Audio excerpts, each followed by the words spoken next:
Okay, we're going. All right, 9.3 notes.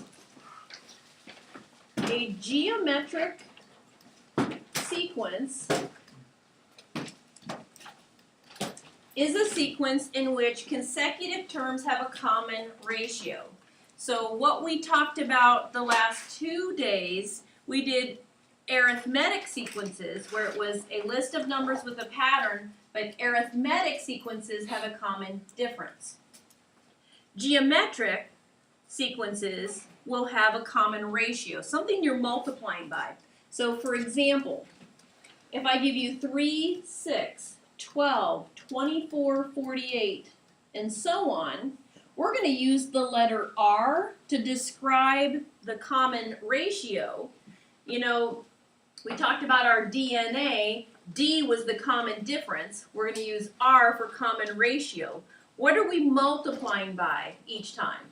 2. Okay, great. Now, somebody, and I think it might have been in the afternoon class, said, well, how do you find the common difference? Well, to find the common ratio, you use the second term divided by the first term. Our textbook uses the letter A, but I find that to be a little bit confusing when we have all these formulas for arithmetic. So you'll notice I'll use a G, but don't be bothered. Even in my notes, because they follow our textbook, I like G instead for geometric. So look, if I take 6 divided by 3, it's 2. So the common ratio can be found by dividing any term by the preceding term. Then multiply the last term by the common ratio to find the next term in the sequence. So let's look at example 1. It says find the next 3 terms in the geometric sequence: 27, 135, 675. So I hear the calculator's going, which is fantastic. Find R by taking the second term divided by the first term. 5. What? 5. Yes, R is 5. Because you take 135 divided by 27.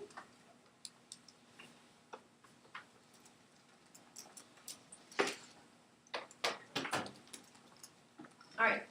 Jacqueline, what did you get for the next 3 terms?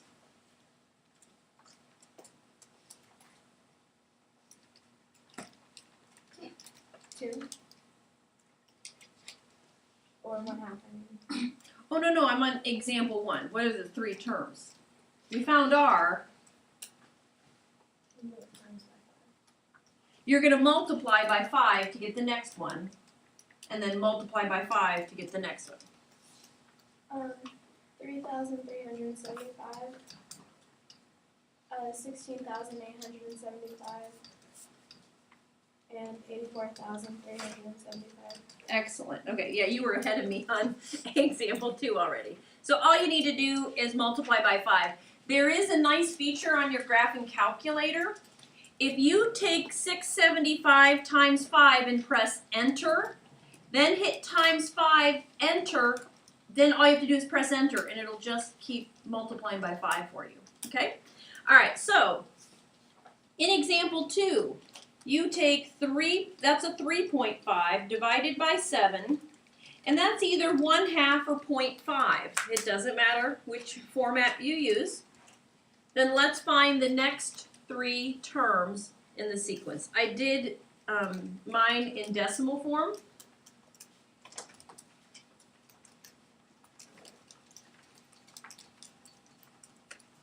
So Rose, what did you get for the next 3? I have not gotten there yet. Okay. Just a second. I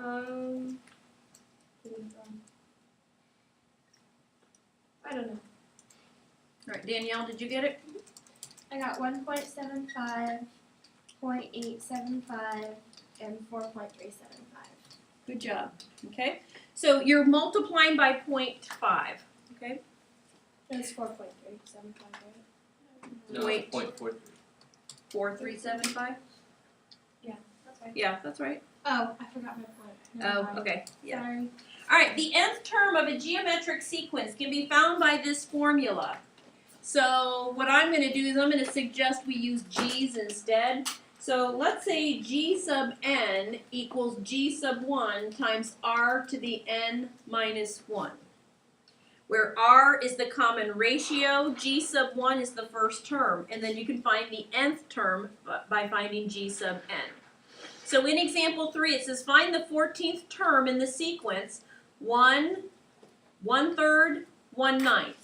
So find r by taking 1/3 divided by 1. And so we can find the 14th term. It's 1 times 1/3 to the 14 minus 1 power. So that's actually 1/3 to the 13th. Go ahead and use your calculators. Make sure 1/3 is in a parenthesis to the 13th power. But when you're done, do math fraction. Because nobody expects you to be able to take 1/3 to the 13th power. We're definitely going to use the calculator. But I'm getting 1 over 1,594,323. Are you guys getting that? It doesn't do fraction. It won't do it? No. It just Try this. Do 3 to the 13th power. Will it do 3 to the 13th? Yeah. Okay. Do you understand that back to Algebra 1, if I have 1 over 3 to the 13th, that's 1 to the 13th, which is 1, and 3 to the 13th? Because I think the decimal would be itty bitty, right? It would be really, really small. 6 point something times 10. Yeah, that's really small. So if it's possible, you see how I use that exponent property? 1 to the 13th over 3 to the 13th, okay? And something I want you to notice, just through the third example, this one gave me fractions, example 2 gave me decimals. So whatever format they're giving me is how my answers should go. If you see fractions, give me fraction answers. Decimals, give me decimals. All right, example 4 says find the 12th term in the sequence. So we're going to be using g sub n equals g sub 1 times r to the n minus 1. We know the first term is 1, but let's find r. That's 1/2 divided by 1. So g sub 12 would be 1 times 1/2 to the 12 minus 1 power. Whoops.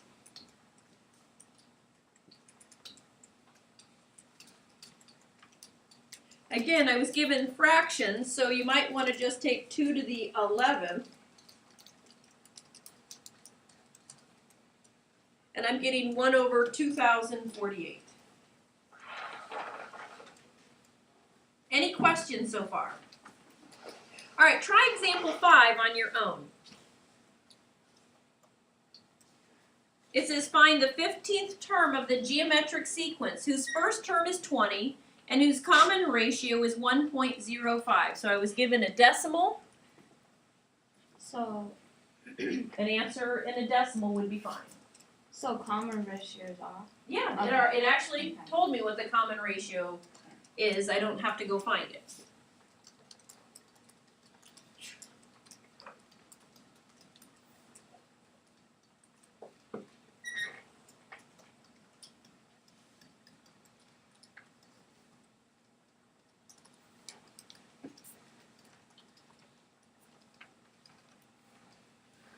So I got the 15th term is 39.599. Are you guys getting the same thing? How far do you want us to go decimal wise for homework?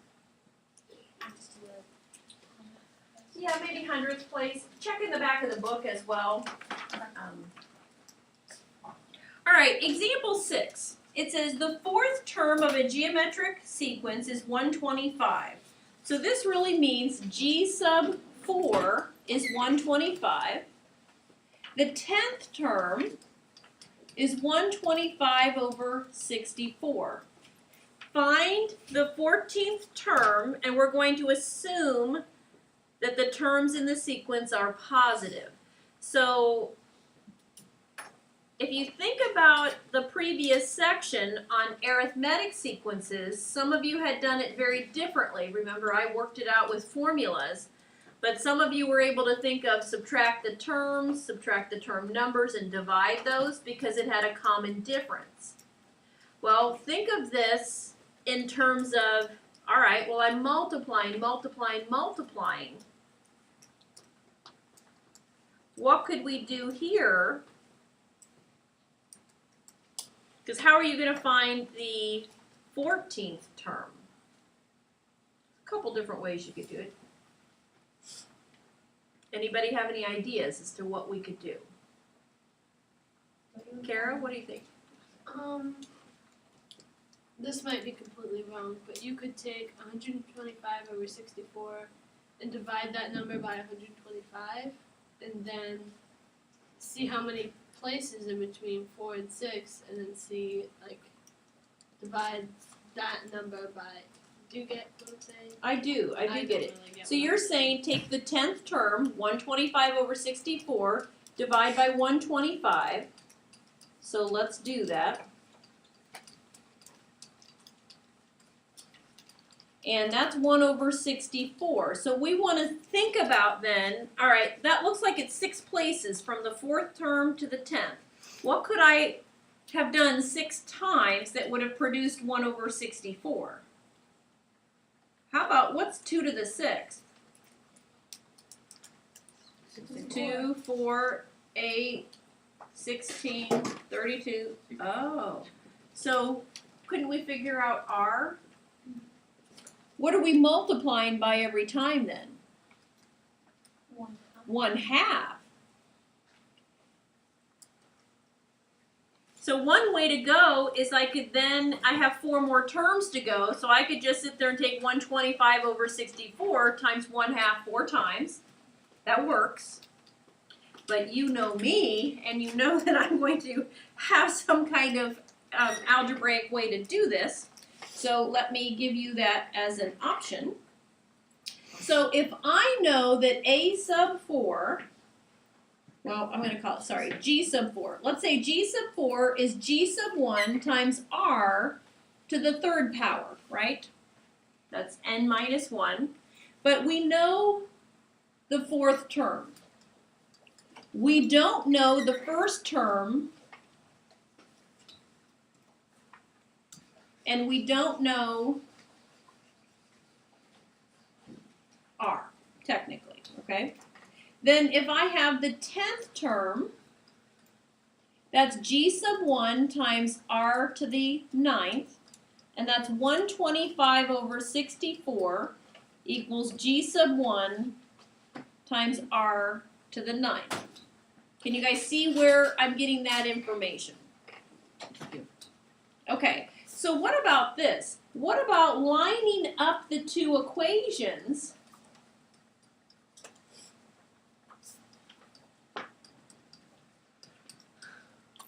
And what we're going to find is this is actually Kara's idea formally, where her idea was informal, and I'm just taking it to the formal level. What if we divide both sides of the equation? Well, we already did the division, right? So that was 1 over 64. The 6th root is 1/2. Oh, okay. So that is exactly what Kara was saying. Now watch what I can do. I can choose either one of these, and I'm going to come over here. I'm sorry. Can I ask why it's 1/2? Okay, come back up here, Daneo. If I have 1 over 64 equals R to the 6th, what would you do to both sides to find R? 6th root. Okay, so then that's how we know R is 1/2. Okay, then I'm going to come over here and I could choose either of these. And I'm going to go ahead and choose the first one because I don't have a fraction already in it. And then the only unknown is the G sub 1. And I could multiply both sides by 8.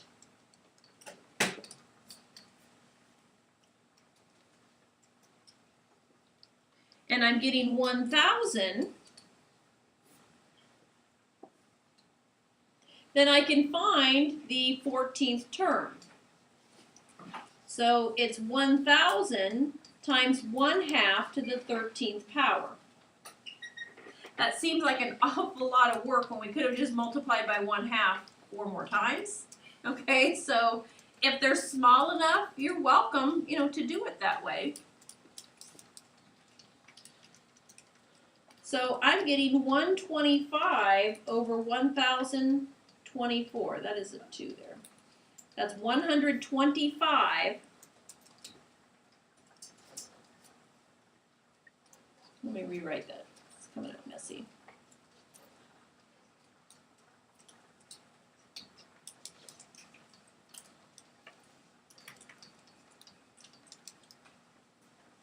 Okay?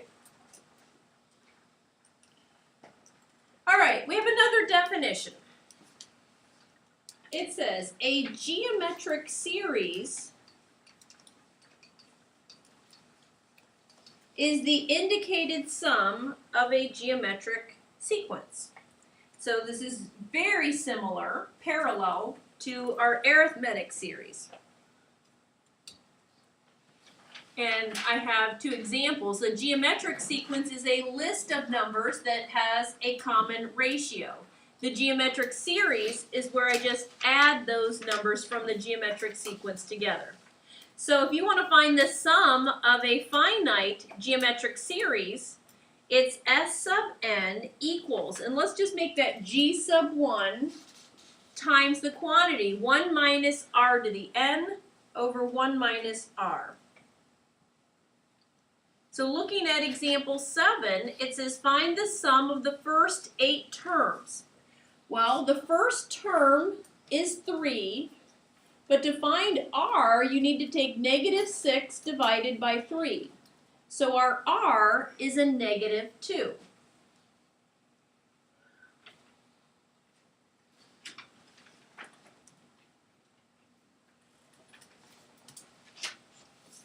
So let's use our formula. S sub n equals G sub 1 times 1 minus r to the n over 1 minus r. So it's 3 times the quantity.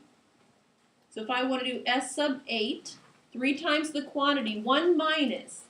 If r is negative, make sure you put it in a parenthesis.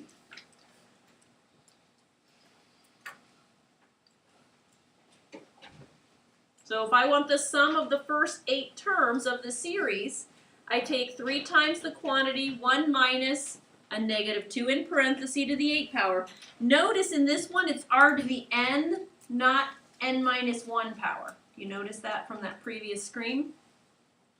So let's practice. You may use your calculators on these. What I would suggest you do, though, is tidy up as much as you can. In the denominator, 1 minus -2 is 3. So don't the 3's cancel? If you can do any simplifying before you get to your calculator. The other thing is, if I take a -2 and I raise it to an even power, isn't that still going to give me a positive output from -2 to the 8th is still the same thing as 2 to the 8th? So on your calculators now, you're just going to do 1 minus 2 to the 8th. Please excuse my dear Aunt Sally, I cannot say that that becomes a plus. I can't make minus and negative become a plus because the exponent happens before the subtraction. So I got -255. Make sure you can use your calculator appropriately. All right, example 8 says find the sum. I have summation. N runs from 1 to 12. 4 times the quantity, 0.3 to the n power. Yes, your calculator will do the summation for you, but let's go ahead and practice. How would you determine the first term? The first term in the sum would be 4 times 0.3, and then you have to look at the summation, and it started with n was 1. So 4 times 0.3 is 1.2. And then r, when you have summation, r is what's being raised to the exponent. So r is my 0.3. So I guess, on the one hand, it seems a little silly for us to actually work those out. Let's go ahead and pull out the calculators then. And do your, remember I think it was math 0. Was math 0 the sigma notation? I'm going to go ahead and write myself a note because I would hate to forget this.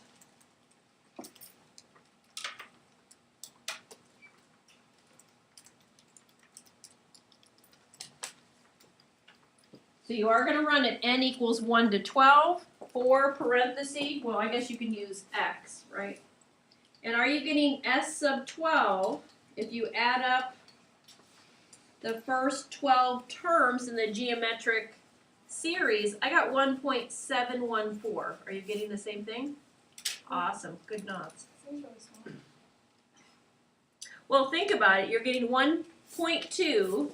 That's a good question. Think about this. G sub 2 would be 4 times 0.3 to the second power. Isn't that 0.36? Oh. And then after that, 0.3 cubed is going to be 0.081. And they're getting smaller and smaller. So a good thing to think about. Yeah. Like when I plug it on the calculator, it's 1 and then 12 and then 4 parenthesis 0.3 to the x power. Okay? Okay. All right, let's look at the next example. It says, in example 9, find the sum of the first 8 terms of this series.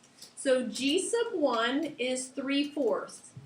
R, you need to take 9 over 20 divided by 3/4. So I take 9 over 20 times 4 over 3. And so R is 3/5. So S sub 8 equals the first term, 1 minus 3/5 to the 8 power over 1 minus 3/5. I can see you having difficulty getting this in the calculator.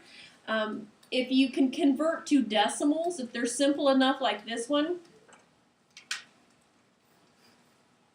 Now, 1 minus 3/5, wouldn't that be 0.4? Then do you see how much easier that one is to enter on your calculator?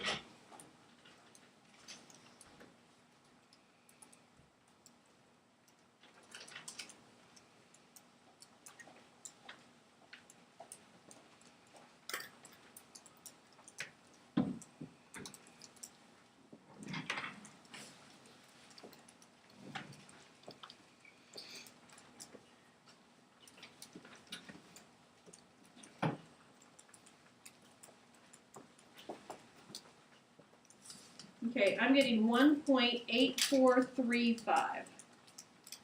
You guys getting the same thing? Again, pretty tricky to get that in the calculator. All right, we're going to try to do the next couple together, and then we'll stop there for the day. The sum of an infinite geometric series. Remember, we actually looked at this in 9.1. And remember, we had, it was 0.3 plus 0.03 plus 0.003. And we ended up coming up with, even though that was infinite, we were able to determine the sum was 1/3. And that was an example of a geometric series. So now there's actually a formula. And let's rewrite it as S equals G sub 1 divided by 1 minus R. So in example 10, G sub 1 is going to be 4 times 0.6 to the 1 minus 1 power. What is something to the 0 power? It's 1. So the first term is in fact 4. R is 0.6. It's always what's to the variable in your index. And if I want S and I want an infinite sum, it's 4 divided by 1 minus 0.6. 4 divided by 0.4 is 10. Isn't that amazing? It's really, truly amazing. It's crazy All right. that you can add infinite numbers. I know, that is crazy that you Doesn't can make add sense. infinite numbers. All right, in letter B, G sub 1 is 3. To find R, you take 0.3 divided by 3, And isn't that 0.1? So S is 3 divided by 1 minus 0.1.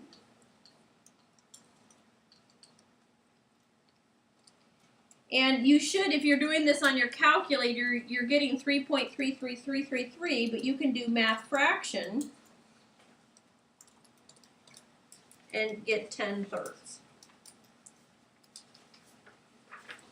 All right, try the last one on your own. Example 11, and we're going to pause there. Find the sum of the series 1 over 50 plus 1 over 1500 and so on. Find the first term, find R, and find the infinite sum.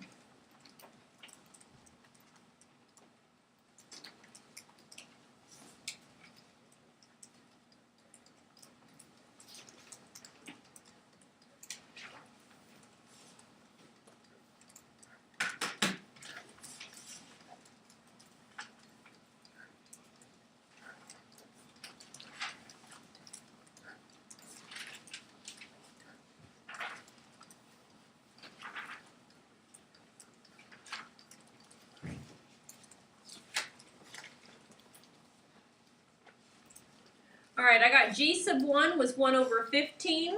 R is 1/10. And I want you to notice, look at what I did. I kept it all in fractions instead of trying to do decimals. Because it actually worked out pretty nicely. I had 1 over 15 divided by 9 over 10.